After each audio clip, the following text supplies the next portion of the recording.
This is what we're using today. That's your part number for the bushings. Today, 15 millimeter socket and some sort of torque wrench. You can use a ratchet if you need to. If you don't have it, if you don't have one of these, ratchet will work just fine. Here's the bushings. What's odd is that this package is sealed, but it looks like that sucker's been on, or it's been through some all sorts of hell. Let's see if it works. Here's what we're working with today. We're working with these sway bar bushings. There's a little bit of play in that one over there. So you can see that they've been moving a little bit, but you know, they're going to move anyway a little bit. But I am going to replace these. It takes a 15 millimeter socket.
Now this one looks like it's got some scoring on it.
Both done.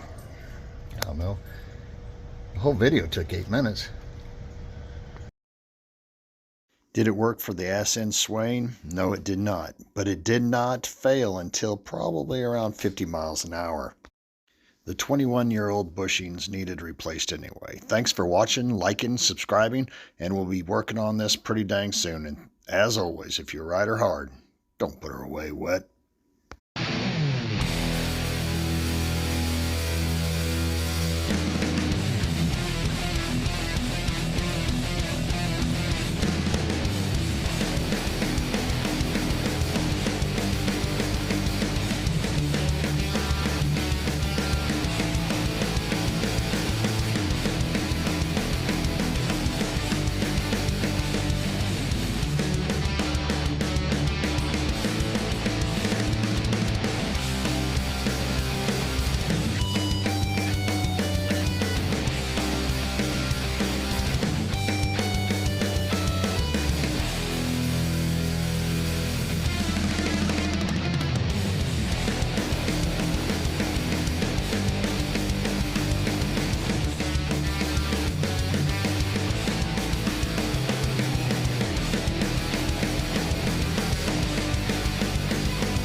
Tools.